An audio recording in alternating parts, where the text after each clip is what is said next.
कानानेच ऐकायचे तुफानातले दिवे, घरात बसून असतोय तुफानातला दिवा. हे सगळे फेसबुकचे दिवे झाले. तुफानातला दिवा, रोडवर वादळ वारा येऊ पाणी येऊ आम्ही जाणार.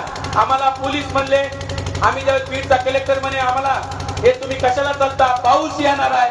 म्हणलं का आम्ही ढेकळा आहेत का काय विरघळून जायला, पाऊस येणार.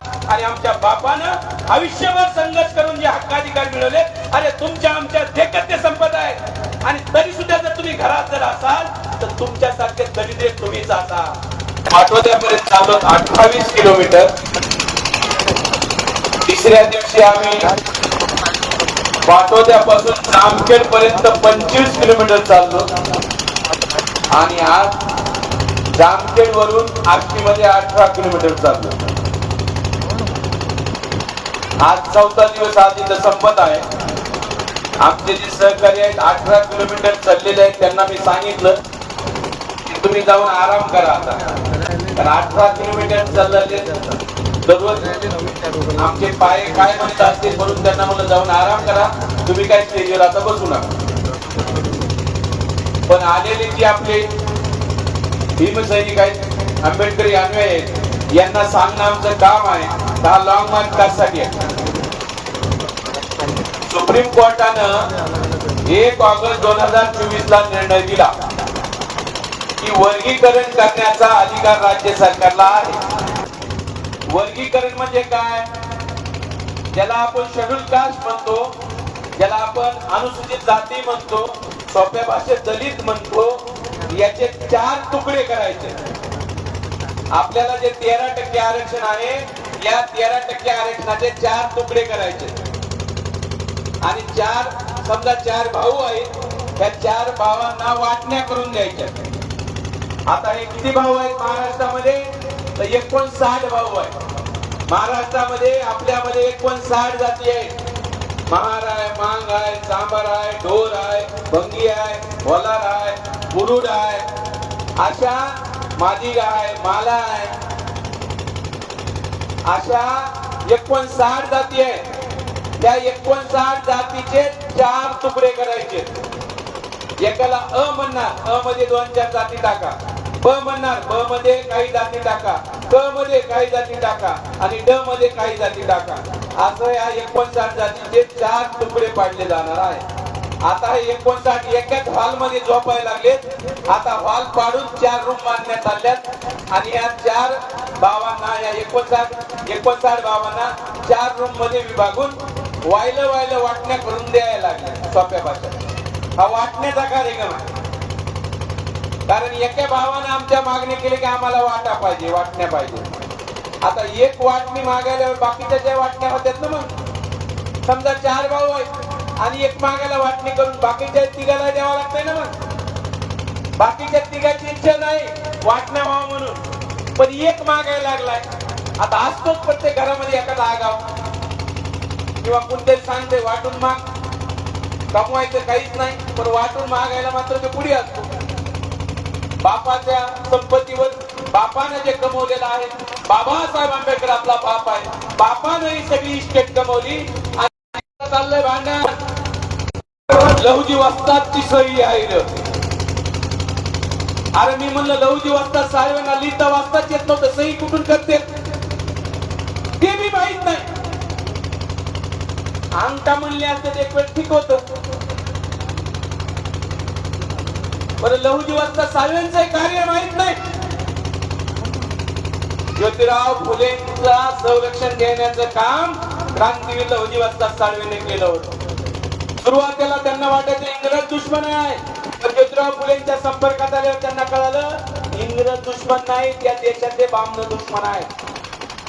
आणि मग सावित्रीबाई फुले आणि ज्योतिराव फुलेंचं संरक्षण देण्याचं काम लहुजी वस्ताद साळवेंनी केलेलं. हे सांगण्यामागचं कारण काही इतिहासच माहित नाही. आणि आपल्या जातीचे महापुरुष उचलायचे, त्यांना महापुरुष म्हणायचे, बाकीचे सोडून द्यायचे. प्रत्येक जातीचा माणूस आपल्याच जातीत शोधायला महापुरुष कोण आहे. हे सर्वात जास्त आता घातक चालू आहे. आम्हाला सुरुवातीला वाटलं त्या जातीमध्ये महापुरुष सांगितला तर ते लोक नंतर तिकडून बाबासाहेबांकडे येते. आता त्यांना बाबासाहेबांचं स्टेशन सोडले आणि आपल्या आपल्या महाप्रदेश स्टेशनला आम्हाला येतच नाही शेवटचं स्टेशन.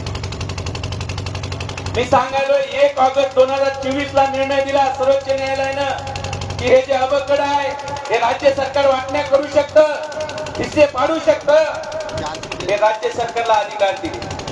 पण बाबासाहेबांनी जे संविधान लिहिलेलं आहे या संविधानामध्ये हे अधिकार केंद्र सरकारला आहे, संसदेला आहे, दिल्लीतल्या लोकांना अधिकार आहे, ते मुंबईमध्ये बसणाऱ्या लोकांना अधिकारच नाही. तरी सुद्धा संविधानाच्या विरोधात जाऊन सर्वोच्च न्यायालयाने निकाल दिलाय. हे न्यायालय नाही, निकालालय आहे. हे निकाल द्यायलंय, न्याय देण्याचं काम करीनाय, संविधानाला बाजूला सारून निर्णय द्यायले. मी हे सर्वोच्च न्यायालयाच्या विरोधात बोलायलोय, हे सर्वोच्च न्यायालयाचा अपमान करायलोय. पण सर्वोच्च न्यायालय संविधानाचा अपमान करायला त्याचं करायचं काय? मी छोटा गुन्हा करायलोय, ते मोठा गुन्हा करायले. बाबासाहेबांनी लिहिलेल्या संविधानाला बाजूला सारून निर्णय द्यायले. कारण आपल्याला जे आरक्षण मिळालेलं आहे या 59 जातीला, दलितांना, एससीला, हे भारतीय संविधानाच्या कलम 341 नुसार मिळालेला आहे. आणि त्या 341 मध्ये काना, मात्रा, एलंटी जरी बदलायची असेल तो अधिकार संसदेला आहे, दिल्लीतल्या लोकांना आहे, तो महाराष्ट्रातल्या लोकांना अधिकारच नाही. तरी सुद्धा सर्वोच्च न्यायालयाने चुकीचा निर्णय दिला म्हणून आम्ही वर्गीकरणाच्या विरोधात आहोत. ते संविधानाच्या विरोधात आहे म्हणून आम्ही वर्गीकरणाच्या विरोधात आहोत. आम्ही कोणत्या जातीच्या विरोधात नाही, जे कोणी संविधानाला डावलून निर्णय घ्यायले त्याच्या विरोधात आहोत, लक्षात घ्या. काही लोकांना गैरसमज झालाय, जर वर्गीकरण झालं तर महाराजांचा तोटा होणार आहे, महाराजांचं नुकसान होणार आहे. मी हे क्लिअर करतो, महाराजांचं काहीच नुकसान नाही, महाराजांचं काहीच नुकसान नाही. कारण 2011 जनगणना झाली, जर 100 लोक असतील एससीचे 62 महार आहेत असं सरकारचं म्हणणं. 100 पैकी 62 महार आहेत, 19 मातंग आहेत, 12 चांभार आहेत आणि राहिलेल्या 56 जातीचे 8 लोक आहेत. आता हे बी आकडा चुकीचा आहे. आपली जनसंख्या 80 लाख दाखवली महाराजांची, तो आकडा चुकीचा आहे. कारण 30 लाख लोकांनी सांगितलं आमची जात महार आहे, धर्म हिंदू आहे, असे 30 लाख लोक आहेत मागच्या जनगणनेत. 50 लाख लोकांना सांगितलं आमची जात महार आहे, धर्म बौद्ध आहे, असं 50 लाख लोकांनी सांगितलं. आणि 15 लाख लोकांनी सांगितलं आम्हाला जातच नाही, आम्ही फक्त बौद्ध आहोत. आता ते जातच नाही म्हणणारे 15 लाख मी पाहणारच आहे. त्यामुळे 80 लाखच पकडले, 15 लाख पकडलेच नाही. ते जर पकडले तर 95 लाख संख्या आहे महाराजांची या महाराष्ट्रात 2011 नुसार. आता ती संख्या गेली 1.25 करोडच्या पुढी, 1.25 करोडच्या पुढी संख्या आहे. जर वर्गीकरण झालं, तुम्हाला सांगतो, महाराजांना जर अ मध्ये टाकलं आणि जर संख्येनुसार केलं, ज्याची जेवढी संख्या त्याला जर द्यायचं ठरलं तर महाराजांना मिळतंय 8.5%. कारण लोकसंख्या 8.5% आहे 13 मध्ये. मातंगांना मिळतंय 2%, कारण लोकसंख्या 2% आहे. चांभार आणि ढोर यांची लोकसंख्या 1.5% आहे, यांना 1.5% मिळत. 8.5% महाराजांना, 2% मांगांना. 8.5 आणि 2 झाले 10.5. 1.5% चांभार आणि ढोरांना, 10.5 आणि 1.5 12 आणि राहिला 1%. तो 1% राहिलेल्या 55 जाती, कारण त्यांची संख्या तेवढी 1% बी नाही. म्हणजे 55 जातीला आरक्षण मिळणार 1%. आता हे 55 जाती आज 13% मध्ये खेळायल्या, त्याला 1% मिळणार, त्यांचं नुकसान होणार. म्हणून या 55 जाती विरोधामध्ये ढोर आणि चांभार जे सध्या 13% खेळतात त्यांना 1.5% मिळणार. म्हणजे ढोर आणि चांभाराचं नुकसान होणार. किती झाले? 55 आणि 2 57 जातीचं नुकसान झालं. मातंगांनी म्हणायला लागले 5% द्या, कुणी म्हणते 6% द्या, कुणी म्हणते 8% द्या. अरे म्हणलं 13% तूच घे ना बाबा, आम्हाला काहीच ठेवू नको. तोंडाला येईल ते आकडा चालू आहे. पण मातंग बांधवांना 2% मिळणार आहे. किती मिळणार आहे? 2%. आज 13% कळते, 2% बंदिस्त होणार, त्यांचंही नुकसान आहे. मग फायदा कुणाचा आहे? फक्त महाराजांचा फायदा. 8.5% मिळणार आहे. पण तुम्ही म्हणताल मग एवढा फायदा आहे तर आपण विरोध का करायला? फायदा तर आहे तर विरोध का करायलो? विरोध यासाठी करायलो की उपवर्गीकरण हे संविधानाच्या विरोधात आहे, म्हणून आमचा विरोध आहे. अरे फायदा तोटा बघून निर्णय घेणारे आमच्या अवलाद नाही. फायदा असो तोटा असो, जर ते संविधानाच्या विरोधात आहे तर आम्ही विरोधात राहणार, म्हणून आम्ही विरोध करायलो. हे गैरसमज काढून टाका की आमचा हे होणार आहे.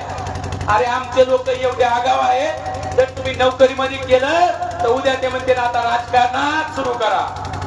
29 आमदारकीच्या जागा आहेत महाराष्ट्रात. जर वर्गीकरण झालं तर महाराजांच्या वाट्याला किती येतील माहिती आहे का? 18 आमदार होतील. आता 10 आहेत. आज 18 होते ना बकडं राजकारणात झाल्यावर. आमचं कशाचं नुकसान आहे? अरे संविधानाच्या विरोधात आहे म्हणून आम्ही विरोध करायलो.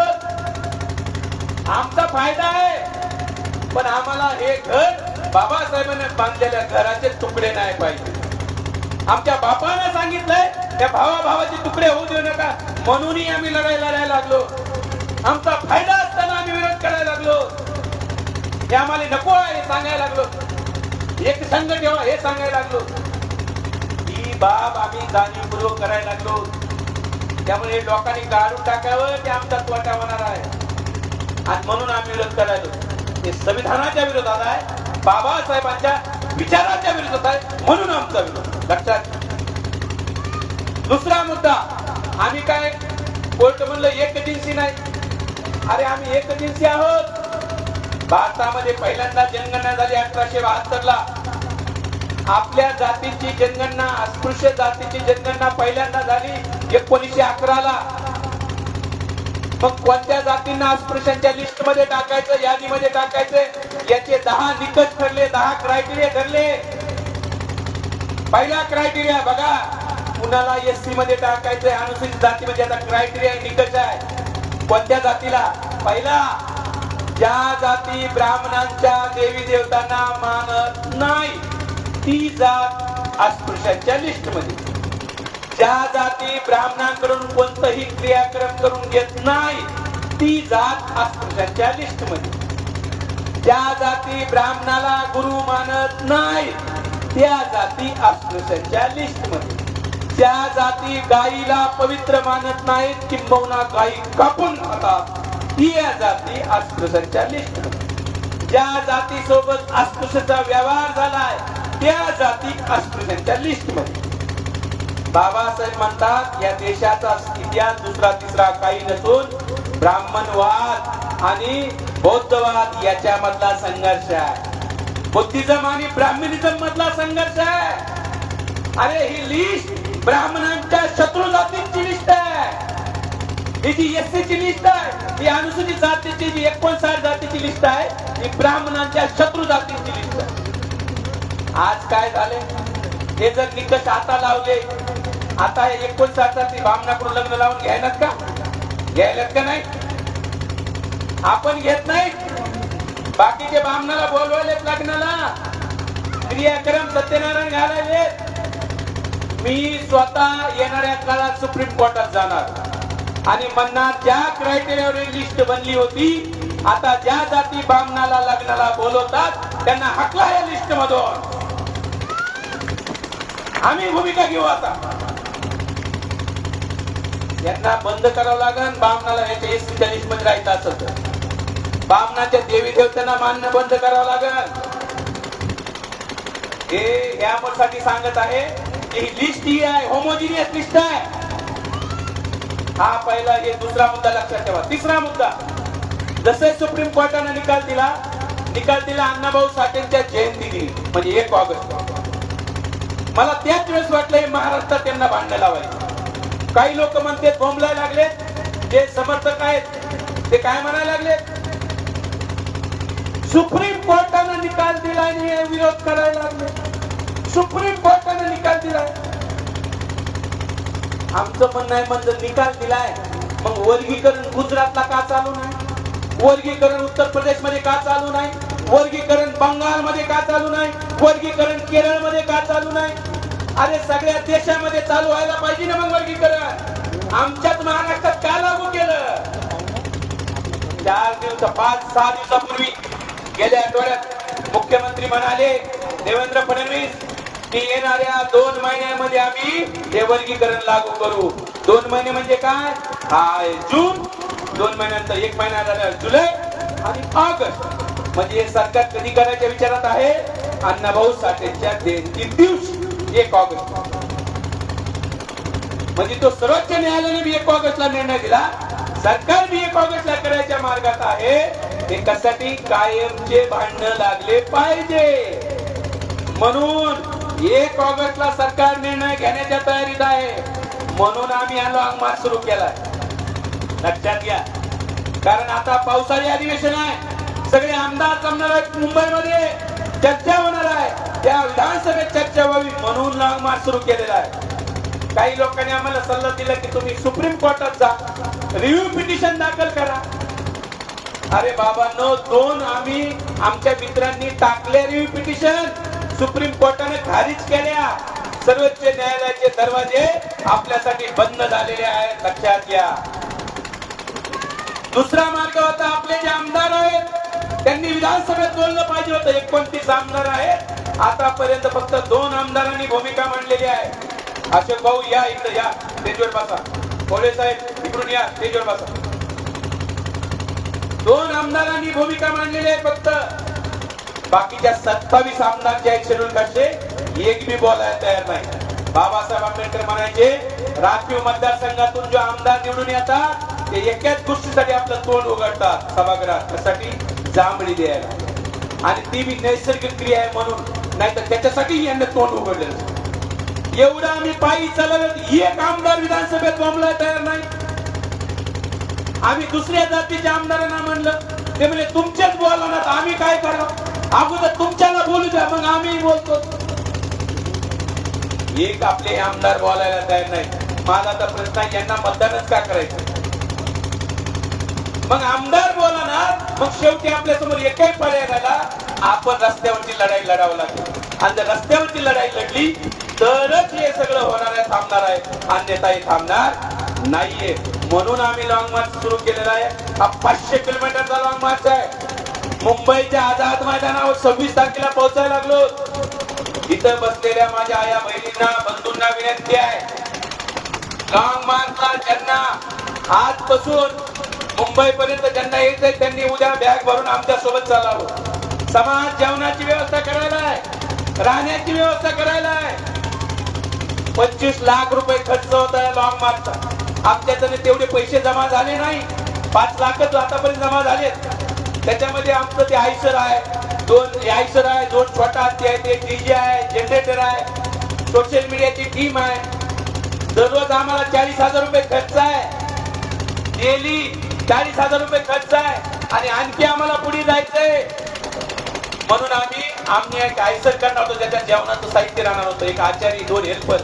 आम्ही ते पैशामुळे कॅन्सल केलं आणि समाजाच्या भरोशावर निघलो. पण आम्हाला हा 4था दिवस आहे. माझा समाज आमच्या पोरांना उपाशी ठेवायला, प्रत्येक ठिकाणी नाश्त्या व्यवस्था, पाण्याची व्यवस्था, कोल्ड्रिंक पाजायले, ज्यूस द्यायला लागले, फळं द्यायले, केळी द्यायले. समाज माझा ग्रेट आहे. तो आमच्या उन्हातानात चालणाऱ्या पोरांना उपाशी ठेवत नाहीये, स्वागत करायला लागलं. दुसरी बाब सांगतो, आता या आष्टीमधून ज्या लोकांना उद्या यायचं त्यांनी बॅग भरून राहा, कारण लॉंग मार्च हा इतिहास आहे. त्या आपण तुम्ही ऐकलं असेल, जोगेंद्र कवडे साहेबांनी लॉंग मार्च काढला होता नागपूर मधून. आपल्या बीड मधून हा इतिहास होत आहे. आंबेडकरी चळवळीमध्ये आपल्या बीड शहरातून लॉंग मार्च मुंबईमध्ये धडकायला आहे. अख्ख्या महाराष्ट्रात चर्चा आहे बीड जिल्ह्याची. त्यामुळे बीडचं मोठं कर्तव्य आहे. बीडच्या लोकांनी लॉंग मार्च मध्ये चालायला पाहिजे. इतिहास घडवा. घरात बसून इतिहास घडत नसतो, रस्त्यावर आल्याशिवाय इतिहासात नाव येत नसतंय. हा इतिहास होणार आहे. आम्ही आष्टीत आलो आणि तुम्ही लोक कार्यक्रमाला होता, लोकांनी जेवणाची व्यवस्था केली, राहण्याची व्यवस्था केली. हा सुद्धा इतिहास तुम्ही येणाऱ्या पिढीला सांगणार आहात. लॉंग मार्च आमच्या शहरात आला होता, पायी आले होते, जामखेड पासून आले होते चालत, आणि इथून तो लॉंग मार्च मुंबईला गेला होता. आणि तुम्ही बघता जसं जसं आम्ही मुंबईकडे जाऊ, सरकारला वोटणीवर आणल्याशिवाय आम्ही थांबणार नाही, म्हणजे थांबणार नाही. हे वर्गीकरणाचा निर्णय रद्द म्हणजे रद्दच करावा लागेल. आता निरोप सुरू झालेले आहे सरकारकडून, मी निरोप येणे सुरू झालेले आहे.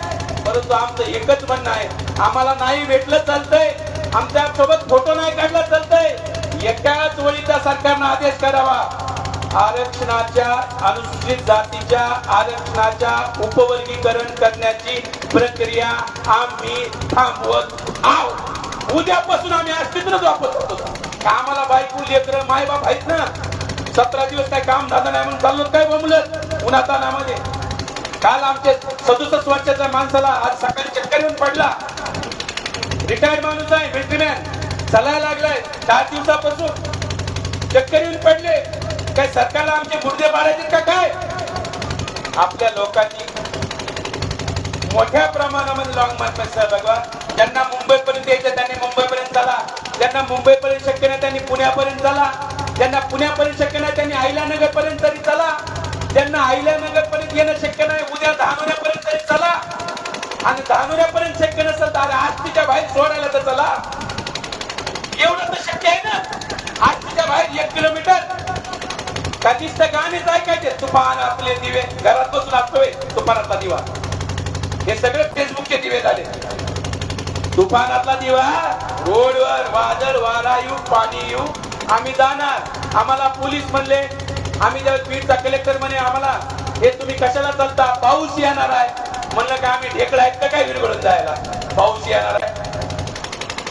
दिसाय कलर काळ आहे म्हणजे आम्ही काय ढेकळं नाही विरघळून जाणार. पावसातच भीती दाखवायला लोक म्हणे ऊन आहे. अरे म्हणलं आमचे मायबाप मजुरी करणारे, शेतात राबणारे, भर उन्हातच काम करते, आम्ही त्यांच्या अवलादी आहे. ऊन काय आम्हाला नवीन नाही, सूर्य आजच नाही आलेला. आमच्या जन्माच्या अगोदर पण सूर्य दररोजच येतोय ह्याच्यावर. जो सूर्य जो तळपतो ते दररोजच येतो ना. एकच सूर्य आमच्यासाठी आला, ज्यानं आमचा जो उद्धार केला, ते आहे बाबासाहेब आंबेडकर.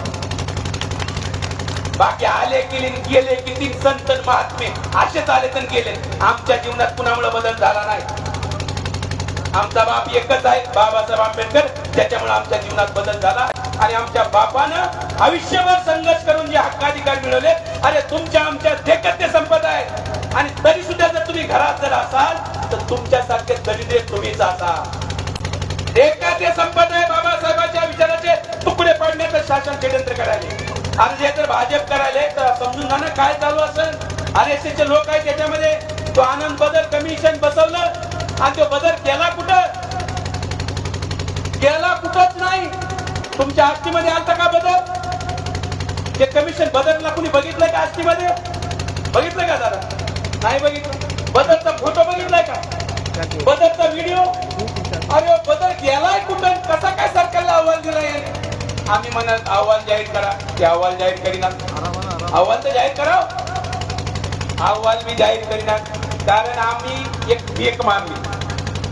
भारतीय संविधानाच्या आर्टिकल 338 नुसार जे आपलं नॅशनल कमिशन आहे, राष्ट्रीय आयोग आहे, शेड्यूल कास्टचा, अनुसूचित जातीचा राष्ट्रीय आयोग आहे दिल्लीमध्ये, आरक्षणाच्या संदर्भामध्ये एसटीच्या काही जरी धोरण ठरवायचं असेल, ते राज्य सरकार असो की केंद्र सरकार असो, शेड्यूल कास्टचं जे नॅशनल कमिशन आहे त्याच्यासोबत विचार विनिमय करणं हे कंपल्शन आहे. यांनी कोणताही पत्रव्यवहार केला नाही, कोणताही विचार विनिमय केला नाही. ज्या दिवशी अहवाल जाहीर होईल त्याच दिवशी आम्ही हायकोर्टात जाऊन हे अहवाल रद्द करणार, म्हणून सरकार जाहीर करेल. हे सरकार त्याच्यामुळे घाबरायला लागलंय. आता एवढी आपल्यावर बिकट परिस्थिती आहे. हे आरक्षण संपवायचा सोप्या भाषेमध्ये हा डाव आहे. हे तुकडे पाडून आरक्षण संपवायचा कार्यक्रम आहे.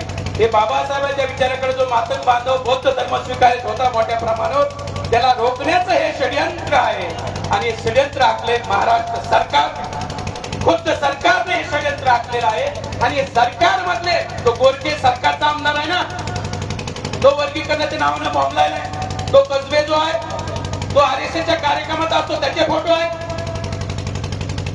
या कार्यक्रमाच्या माध्यमातून आम्ही बी सरकारला इशारा देतो, आष्टी मधून इशारा देत आहे. लक्षात घ्या, जर सरकारनं वर्गीकरण केलं, बघा मी काय म्हणतोय, जर सरकारनं वर्गीकरण केलं तर हा महाराष्ट्र आम्ही अनिश्चित काळासाठी बंद करतो. एक बी वाहन रस्त्यावर येऊ देणार नाही. महाराष्ट्र बंद करायची ताकद दोनच जातीत आहे, एक मराठ्यामध्ये आणि एक महाराष्ट्र. आपण ठरवलं तर महाराष्ट्र बंद होणार म्हणजे बंद होणार. भीमा कोरेगावच्या दंगलीनंतर 3 तारखेला आपण बघितलं आपण कसा महाराष्ट्र बंद केला. महाराष्ट्र सरकारला माहित आहे, असं जर केलं तर निश्चितपणे आम्ही महाराष्ट्र बंद करू. ज्या दिवशी निर्णय, वाट बघू नका, सिद्धार्थ शिंदे सांगेन, कुणी नेता सांगेन, काय वाट बघायची नाही. निर्णय आला की महाराष्ट्र बंद करायचं, बस संपलं. त्यामुळं आमच्याशी भेटू नका, कुणाशी पंगा घ्या. आम्ही बाबासाहेबांचे अवलादी आहोत. संघर्ष आमच्या 5वीला पोहोचलेला. जेल आणि पोलीस स्टेशन आणि केसेस आम्ही भेटणारे अवलाद नाही. हे बाबासाहेबांच्या कार्यकर्त्याला कुणी सांगू नये. आम्हाला पोलिसांनी धडपण्याचंही करू नये. आम्हाला लय कन्व्हिन्स करण्याचा आम्ही त्यांना कन्व्हिन्स केले. कलेक्टर म्हणला, बीडचा कलेक्टर अजयभाई म्हणे का नाही, अरे कशाला चालता, चलणं तुम्हाला तकलीफ होईल, कुणाला ऊन लागत, कुणी पावसात भिजतात, कुणी चक्कर येऊन पडत, हे काही संविधानात बसत नाही, हे विचारात बसत नाही. मी त्यांना म्हणलं, तुम्ही युपीएससी करून कलेक्टर झाला, तुम्ही भारताचा इतिहास वाचला असेल, आधुनिक भारताचा इतिहास वाचला असेल, त्याच्यात गांधीजींचा इतिहास वाचला असेल. गांधीजीने दांडी यात्रा काढली होती पायी. मग तुम्हाला म्हणायचं का गांधीजी चुकीचे होते? तो गपची बसला, त्याला कळालं ही डोक्याबाहेरची केस. ते म्हणजे घेऊन जा, एसपीला म्हणजे यांना घेऊन जा. हे सांगायचा उद्देश आहे की उद्या लॉंग मार्चचा 5वा दिवस तुमच्या शहरातून सुरू होत आहे. तुम्हाला सर्वांना इथे यायचं. इथे नगरची टीम आली आमची. हे अशोक भाऊ नगरला जोरदार तयारी चालू आहे. आमचे सुमित गायकवाड आलेले आहे, सुरेश बनसोडे आलेले आहेत, तिथे स्वागताध्यक्ष आहेत, नगरसेवक आहेत, पवळे साहेब कमिशनर राहिलेले आहेत महानगरपालिकेमध्ये, नागनाथ पवळे साहेब. हे सगळी नगरची तयारी आहे, जोरात चालू आहे. हजारो लोक तिथं तयारी करायला लागले. म्हणजे इथला दुसरा टप्पा जो आहे, बीड जिल्ह्यातला पहिला टप्पा आहे, आम्ही फेज 1 घेतला. त्याच्यापेक्षा जास्त आंदोलन उद्या नगरमध्ये आपल्याला दिसणार आहे. जोरात तयारी चालू आहे नगरमध्ये. नगरपेक्षा पुण्यामध्ये जास्त होणार आणि पुण्यापेक्षा मग मुंबईमध्ये जास्त होणार. अशी ही जोरदार तयारी चालू आहे. इतिहास घडत आहे. तुम्ही सर्वांनी आपला बाप जर बाबासाहेब आंबेडकर असेल, ज्याचा कुणाचा बाप बाबासाहेब आंबेडकर आहे, त्यानं लॉंग मार्च मध्ये यावं आणि ज्याचा बाप बाबासाहेब नाही त्याने घरीच बसावं. एवढं सांगतो आणि थांबतो. जय भीम, जय भारत.